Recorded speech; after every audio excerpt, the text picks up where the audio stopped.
Brought to you by Wendy's. Let us bring the tailgate to you with delivery. Oklahoma gets Texas in Dallas for their first big opportunity of the season to impress people with a big win. And when you look at this game, last year in Dallas, the Texas Longhorns were able to take it home. They steamrolled that Oklahoma defense and really, really punished them, ultimately to go get that big WC here, just moving bodies. Oklahoma got revenge and got the college football playoff spot by getting the win in the Big 12 championship. And I think that's one of those things that Oklahoma is playing towards right now. They want to get the win in the regular season, and they want to get the win in the end with an opportunity to get to the college football playoff. Myself and Max Browne, we're going to sit down and look at how good this Oklahoma team really is from an offensive, defensive standpoint, and we're going to get deep into it on Tape Don't Lie. Hurts off his back foot. Oh, what a nice throw. CeeDee Lamb, 14-yard touchdown. But look at the touch. Oklahoma's offense have been all gas, no breaks through the first part of the season, cruising to an undefeated record. I'm going to bring in Max Browne, Stadium college football analyst. Max, what's your initial impressions of this Oklahoma football team? We thought there was no way they were going to top Baker Mayfield when he was under center. We thought there was no way they were going to top Kyler Murray. And then here we are, 2019, and they're doing it again. I've been as impressed with this offense as any offense in the country, as impressed with Jalen Hurts as any quarterback in the country. I think it's really impressive to talk about what he's been through in his career, to transfer, to pick up steam, to kind of come after 2 Heisman Trophy winners, and not only not miss a beat, but take a step with this offense, which we thought there was no shot that he could do that. But we've seen him be great with his arm. We knew he was great with his legs and was a dynamic leader and a great locker room guy, but he's been doing great things with his arm in the pocket, which has been impressive to me. But yeah, all those things, and the fact that just Lincoln Riley, a new guy under center and nothing changes, he's doing big things, and this offense is loaded. Yeah, Riley has done a tremendous job. Let's get to the tape now. We're going to look at some of these Oklahoma plays. We're going to start out on the offensive side, but I do want to get to the defense a little bit later. First up, we're going to see here, you're going to get the shallow cross. We got a post, a little post, more of a bend route actually, and then you got the wheel route on the outside. But Lincoln Riley does a really good job. I think this is one interesting thing to point out, where you see the cross in the blue, the inside route in that orange, and then of course you get the wheel from the running back in the yellow. But this is 12 personnel, or is it 21 personnel, because they list him as a fullback, but either way, that's the guy that's making the play here. Yeah, and that's what Lincoln Riley does, right? Is he has this vast array of guys at his disposal that he can use, and he lines up in a run kind of heavy formation, yep, which then forces the defense to go in a cover 3 look like we see here. But he says, hey, no problem. These guys can run, and I can get these guys in space. So it's a great design. He does this quarter in and quarter out, and it's little throws like these, like we kind of take for granted. But when I also watch this play, Mike, it reminds me of a point you made a couple weeks ago of this linebacker's just kind of drop into space, and he gets lost, and the receiver kind of tucks in right behind him, and that's a point where it's maybe not the best defense, but you get guys so like locked into their job, and they forget to actually just go out and play football, and it's a credit to this Oklahoma offense, and it's tough for any defense to defend. Yeah, I love the tight shot there where you see the linebacker, he's cruising out to where he thinks he's supposed to be with no feel for that fullback, that tight end slipping behind him. And because he doesn't feel that, I think Jalen Hurts does a really good job. And you look at the pocket protection, he doesn't bail on the play. I think the patience is critical for him here because he is a guy that we know can run. And because he is waiting on this play to develop, I think he's showing some growth in terms of his ability to let the pockets, to sit in the pocket, let that pocket set up for him, and allow these guys on routes that ordinarily he would have taken off. He's letting these secondary routes develop, and he's taking advantage of it. He's able to trust the progression. And when I first watched this play, I'm sitting there thinking, man, that corner's a little soft. The safety's a mile deep. Like, where is he at? But then you kind of sit back and you forget, like, Oklahoma is punishing these guys on the deep balls. That you can't blame these DBs for getting a little extra depth and for being a little bit softer. And that's kind of the pick your poison with this offense. But your point's spot on in terms of this year in 2019, we're able to see Jalen Hurts really trust his progression, not a first read, second read, then take off. No, he's able to kind of scan the field and make some big-time throws and take that next step as a senior that you'd love to see from a pocket passer. Yeah, I think that he's growing into the role. I think the patience is something we definitely need to applaud him for because he is waiting to get to that next level. And listen, we got to give props to the offensive line too, right? I mean, these guys are making it easy for him. You see Bray Walker in there with a little bit of a chip. Creed Humphrey, we know how good he is. Those guys are doing a good job. No doubt. Yeah, we touched on Creed preseason. I remember it was funny kind of looking back. We thought, hey, he's the only returning starter. He's all they got. That's the question mark. We did a whole show on it. But now we're kind of here week 6, week 7, and OU's offensive line is dominating. Their whole the offense in general is dominating. And like you said, it's making life easy for Jalen Hurts. Yeah, they really are making life easy. I mean, to think about it, this is a guy that played at Alabama, then he played at Oklahoma. Offensive line central all day. He's been one of the most protected quarterbacks in college football history. Here, this is a play, though, we do want to show a little bit of the warts that are on the game for Jalen Hurts in terms of being too patient and not anticipating it, but rather having to see it. On the bottom of the screen, you're going to get an out with a straight, with a little vertical, and then, of course, we're going to get a post with a 9 at the top of the screen in the green, and he's going to hit Charleston Rambo, who's the orange post right here. But again, offensive line, great job, great protection. He's got all day to make this throw, Max. Yeah, and this is the fine line with football where this was the first highlight on SportsCenter that whole Saturday. But then people that know football are kind of sitting there thinking, hey, he's holding on to that ball a long time, and against a better secondary or a better defense, this could have been a pick. But hey, credit him for making a play, but don't get it twisted. I mean, he's throwing a post that ends up on the opposite hash, kind of hash numbers. Yeah, on the numbers more so. So eventually against a better secondary, that could get picked off. But I think this is the beauty of this offense. If you're not going to get hands-on, you're not going to reroute, these receivers will punish you. And it kind of does show the confidence that Jalen Hurts is playing with right now, where it's, hey, I'll make this throw.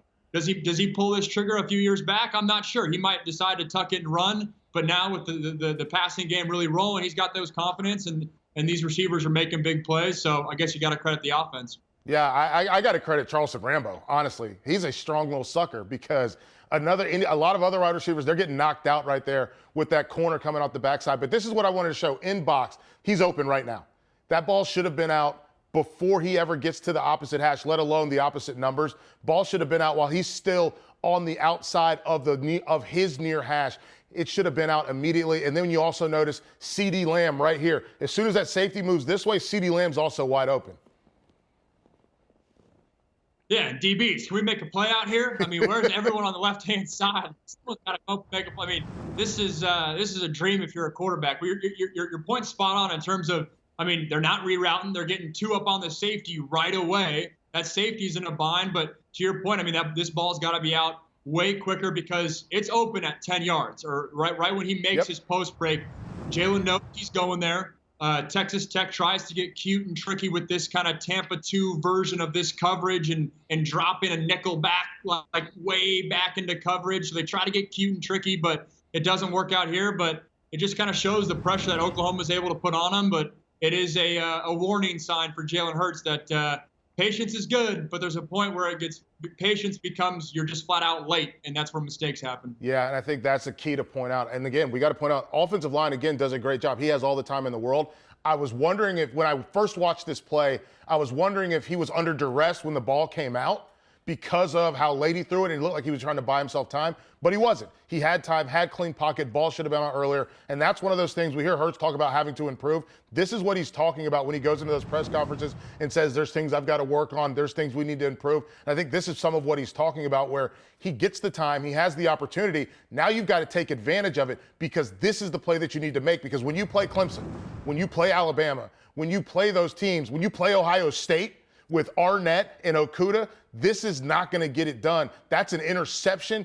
That is a play that you cannot make when you play better competition. No doubt.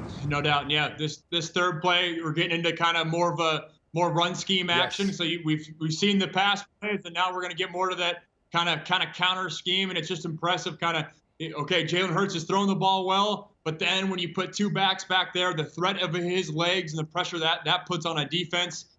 This is a tough concept right here that we'll see as well. Yeah, I love this. This is one of that little counter move that they've got. And they bring these 2 big boys from the opposite side, have them run across the formation. And even if they don't get you clean, they force you out of the way. And just that little crease is enough for Trey Sermon to do some big things. Yeah, and both these middle linebackers, they're kind of hesitant, right? They're not like getting up there and really being physical at the point of attack. And at first I was like, yeah, it's on them. They got to react more. But then you talk about in this formation, the amount of things Oklahoma can do and has done in terms of whether it's inside zone, outside zone, the little pop pass, play action deep ball, they can do so much. So as an interior linebacker, you're sitting there and you're thinking, even if it's just for that half second, if you think a little bit too long, I mean, Sermon's going to get a crease and break it. And I think this is blocked really well, but if you put yourself in a scenario where it's one-on-one, it's Sermon on the inside linebacker who can make a play. And by and large, with every single matchup, Oklahoma's going to win that one-on-one matchup. So well blocked by the offensive line and a good call here. And it feels like just everything kind of plays off one another. They'll run a play like this, then they'll play action the next time, and everything just kind of flows seamlessly in this offense. Yeah, I look at Jordan Brooks, the linebacker for Texas Tech, and that little false step, the 2 steps that he moves right there to move to the opposite side, to the offense's right side, takes himself out of that play. He doesn't have a chance to make that tackle because for all the power that we see Trey Sermon play with, there's a lot of explosion in his game as well in terms of getting to top speed with quickness. No doubt, no doubt. And you talk about like Texas Tech is slanting right, like away from this run. Oklahoma's able to just kind of flush it all down and it plays right into their hand.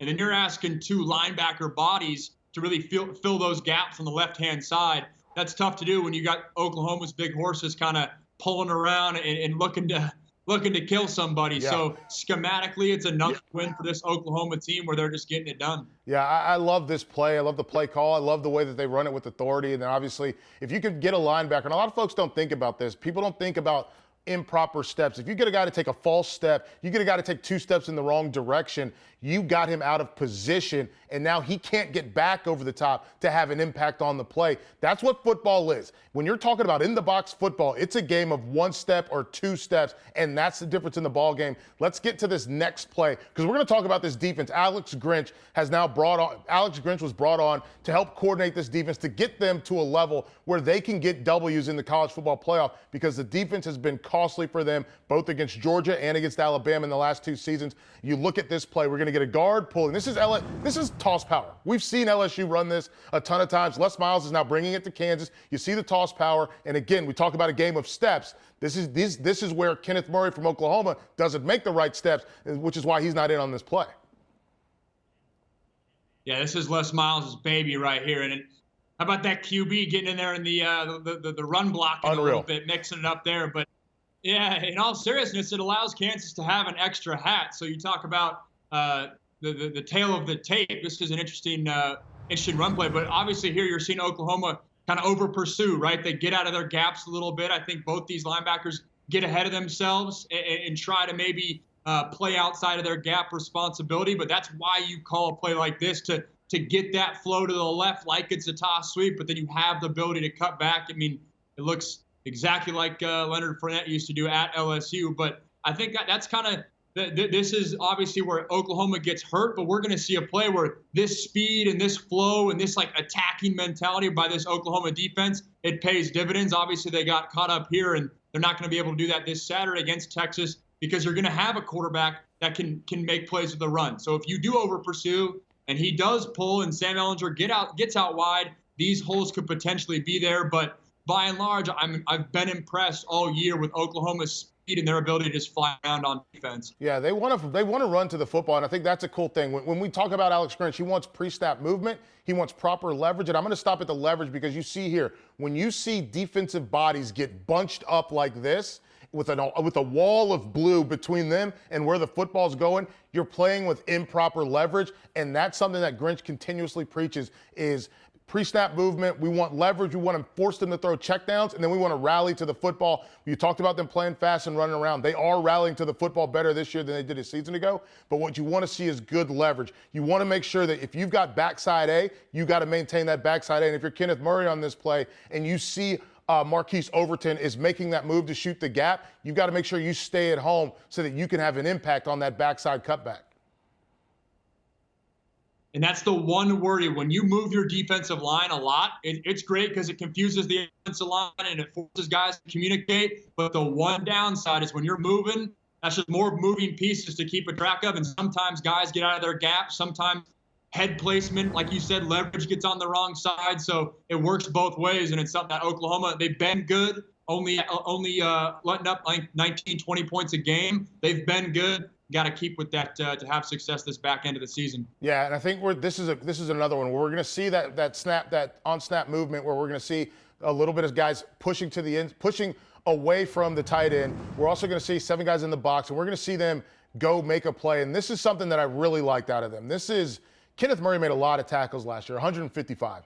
But a lot of those tackles were made at 3, 4, 7 yards down the field, and they were made on the side, hitting guys on the side, dragging guys down. But this is what I want to see linebackers do. Meet somebody in the hole, and let's stone him, and he delivers a blow right there, Max. Yeah, Murray's leading this team, 37 tackles. I mean, playing at a very high level. We talked about it off the air. I mean, you talk about a guy that's made a huge stride this year. Yeah. That's what this Oklahoma defense needed. They brought in Alex Grinch, new defensive coordinator, struggled last year. They need this kind of production. Offense can put up all sorts of points, but for them to take that next step, this is what they need. But it just jumps off the page to me like their physicality. And we saw it in the third play with that Texas Tech defense where they're kind of just waiting for the offense to come to them. You get no sense of that with this defense right here. They're going to this defense right here, and they're filling their gaps, and you can see the movement. And we talked about kind of shooting gaps and slanting the defensive line. They slant to the left. It forces this offensive line to, I mean, that's a tough job for this offensive line to really step down and get your combination blocks, and it makes it hard and it allows linebackers to free flow. We've seen this with Alex Grinch's defense at Washington State, at Ohio State. Linebackers running free and giving them a chance to make plays. Yeah, there's 2 things that I have to point out with this play. 1, 40, the end man on the line of scrimmage right here. Watch the way that he wrong arms the tight end because he has to get there for that slant. That's him doing his job with that wrong arm. The other thing, number 90, Neville Gallimore.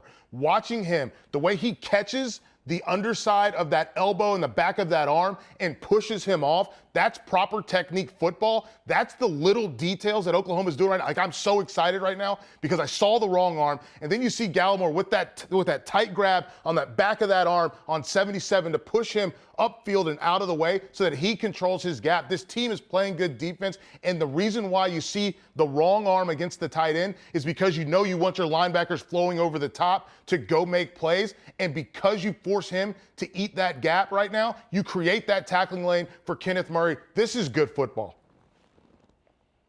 No doubt. I love that you brought up that wrong arm because, yes, it allows the linebacker to free flow, but, like, why does that happen? Because this tackle and this tight end that's supposed to combo block to Murray and take number 40 out of this play, 40 just sucks up both those guys, and they're never able to get off of them. So, I mean, that's disciplined football because we've seen this play probably a dozen times, and we just saw number 40. It's never going to come up in a stat sheet. It's never going to come up in some whatever you want, some press book. But we noticed it, and you better believe this defensive coordinator is as fired up as we are in terms of doing your job. That's championship defense right there. Yeah, Oklahoma's getting better on defense. We're going to see Jalen Hurts in a test. We saw Joe Burrow take down Texas, and I think if we watch Jalen Hurts try to take advantage of some of those same opportunities. Max, I'm looking at this football game for the Red River rivalry. Where are you leaning in this game? With the Sooners, or are you looking at Texas? I like Oklahoma. I just don't see people stopping these guys. Their offense is crazy. It's like the Golden State Warriors the past 4 or 5 years. It's like, yeah, you can hold them to you can hold them to 110, but they're still going to put up points, and you're almost just kind of open out there. So this offense to me is lethal, and the fact that their defense has taken a huge step with Alex Grinch. He did the same thing at Washington State, did good things at Ohio State. So I've been impressed with this team. I think Sam Ehlinger isn't getting enough credit for what he's doing with his arm, but I don't think it's going to be enough in this one. Yeah, I'm looking forward to watching that on Saturday. For Max Browne, I'm Michael Felder. This is another episode of Tape Don't Lie. Brought to you by Wendy's. Let us bring the tailgate to you with delivery.